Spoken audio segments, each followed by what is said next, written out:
Selamat pagi, salam sejahtera. Terima kasih kerana bersama dengan saya di Nazilin Unity Channel. Saudara-saudara sekalian, ini pendedahan yang pasti akan mematikan semua tomahan fitnah yang dilemparkan oleh khususnya walaun-walaun para pengikut-pengikut tegar yang suka memfitnah tentang tabung haji.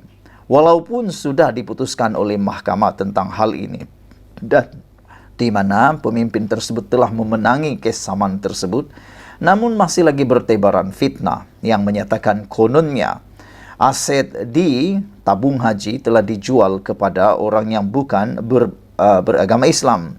Tetapi dengan laporan daripada Harapan Daily pada pagi ini, ianya sekaligus telah pun menafikan fitnah, telah mematikan fitnah itu secara total. Dan bantu saya untuk share video ini supaya semua orang tahu bahawa apa yang mereka kata tentang tabung haji itu ialah satu fitnah yang besar. Dengan tajuk aset tabung haji terbukti tidak dijual kepada bukan Islam, pas nyata tabur fitnah.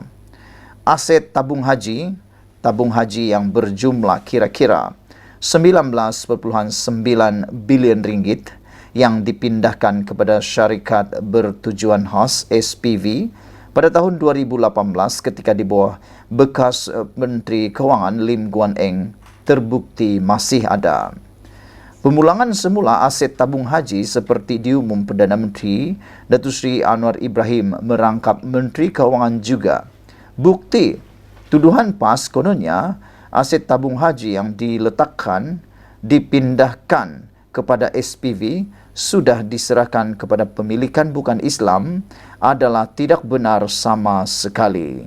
Saudara-saudara sekalian, dengan pengumuman daripada Datuk Seri Anwar Ibrahim ini, maka kita boleh sahkan bahawa aset tabung haji masih dimiliki oleh tabung haji dan tidak seperti yang disebarkan, difitnahkan. Sekian dulu, ikuti terus ulasan selepas ini isu yang lebih panas lagi. Selamat pagi, salam sejahtera. Terima kasih kerana bersama dengan saya di Nazilin Unity Channel. Ini kenyataan dan keputusan terkini daripada Anwar Ibrahim yang paling menarik pada hari ini. Anwar Ibrahim kata tamadun runtuh kerana nilai dan akhlak tak diberi tumpuan. Kejayaan sesebuah tamadun merupakan hasil pemimpin yang mempunyai hati nurani yang bersih dan tidak hanya bergantung kepada kerangka ekonomi, sosial, pendidikan dan teknologi, kata Perdana Menteri Anwar Ibrahim. Anwar berkata tanpa ciri itu pada pemimpin, sesebuah tamadun akan runtuh sekiranya soal nilai dan akhlak tidak diberi tumpuan dalam agenda pembangunan tamadun. Dalam dunia moden dan teknologi maju, kena ada nilai dan akhlak. Tamadun yang runtuh bukan sebab ekonomi atau sosial, tetapi kerana tiada nilai dan akhlak. Sebab itu tata kelola rosak, kata Anwar Ibrahim lagi. Apabila tata kelola lemah, negara akan jatuh, kata Anwar ketika menyampaikan amanat pada Majlis Ilmu Madani dan sesi dialog Perdana Menteri bersama Pegawai Jabatan Kemajuan Islam Malaysia JAKIM dan Agensi Agama di Sri Perdana di Putrajaya semalam. Anwar berkata sejak beliau memimpin Kerajaan Perpaduan pada November lepas, agenda untuk mengangkat martabat Malaysia di mata dunia menjadi agenda terutamanya dengan dibantu barisan Menteri Kabinet yang mewakili pelbagai kaum dan agama. Saya pegang jawatan ini, Alhamdulillah, dan saya selesa. Saya tak perlu wang berjuta-juta untuk beli harta, kata Datuk Seri Anwar Ibrahim. Saya tidak perlukan itu. Tapi saya nak buktikan, sesungguhnya di Malaysia ini ada Melayu Islam yang berpegang dengan fahaman Islam dan boleh angkat martabat negara, kata beliau yang juga Menteri Kewangan. Menyentuh peranan JAKIM, Anwar berkata, peranan jabatan itu di bawah pimpinannya lebih luas berbanding sebelum ini kerana khidmat nasihat serta pandangan JAKIM diperlukan dalam setiap urusan takbir urus negara dan menyatakan penghargaannya terhadap setiap pandangan yang dikemukakan daripada agensi berkenaan. Majlis Ilmu Madani dan sesi dialog Perdana Menteri bersama pegawai JAKIM yang bermula pukul 6.30 petang itu dihadiri kira-kira 300 pegawai hal ehwal Islam JAKIM dari seluruh negara.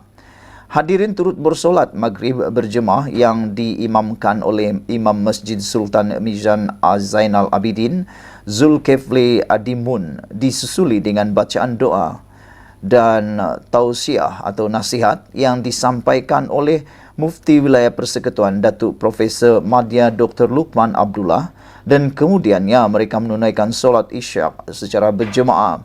Majlis ilmu sedemikian diadakan secara berkala di seri perdana kediaman rasmi Perdana Menteri sejak diperkenalkan Anwar pada 22 Disember 2022 dengan pengisian tausiah yang disampaikan ulama terkenal dari dalam dan luar negara serta solat secara berjemaah.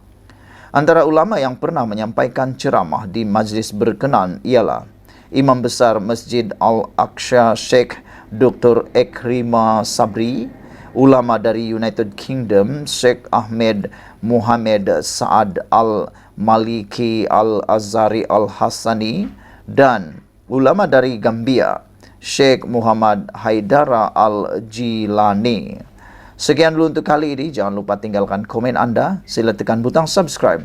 Malaysia kita punya, kita jaga sama-sama, cintai Malaysiaku. Kita jumpa lagi. Bye-bye. Selamat pagi, salam sejahtera. Terima kasih kerana bersama dengan saya di Nazilin Unity Channel. Kita baru-baru ini digemparkan dengan pendedahan daripada pihak SPRM yang mana mengatakan bahawa menantu Muhyiddin Yassin telah pun keluar negara dan dianggap sebagai melarikan diri. Sehingga ini menimbulkan polemik besar yang mana ia melibatkan Interpol. Ada banyak kata bahawa beliau dipaksa dipaksa pulang tetapi tak mahu dan tak lagi pulang-pulang.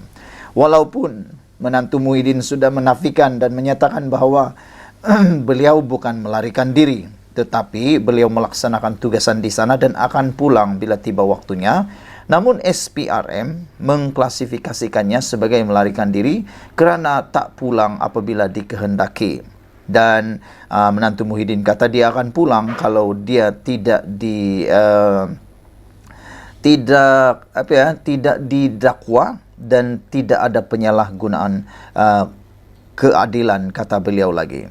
Oleh sebab itu, kita digemparkan sekali lagi daripada Harapan Daily dengan keputusan terkini berkaitan dengan Muhyiddin Yassin apabila notis merah Interpol untuk menantu Muhyiddin sedang dilengkapkan.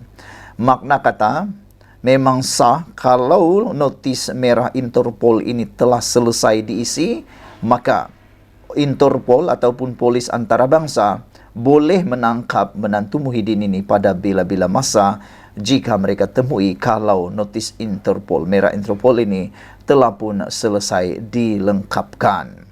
Permohonan notis merah Interpol ke atas dua individu termasuk menantu bekas Perdana Menteri Tan Sri Muhyiddin Yassin, Datuk Seri Muhammad Adlan Berhan, masih dalam proses dilengkapkan.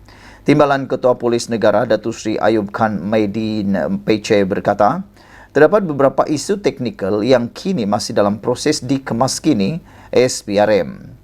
Apabila kami dapat lengkapkan ia, notis merah Interpol, kami akan buat permohonan rasmi dengan Interpol kepada Interpol kembali. Katanya kepada pemberita selepas menyempurnakan majlis serah terima tugas pengarah Jabatan Siasatan dan Penguatkuasaan Trafik di Pusat Latihan Polis Kuala Lumpur hari ini. Turut hadir Pengarah Jabatan Siasatan Jenayah Bukit Aman Datuk Seri Muhammad Suhaili Muhammad Zain serta Pengarah Jabatan Integriti dan Pematuhan Standard Bukit Aman Azri Ahmad.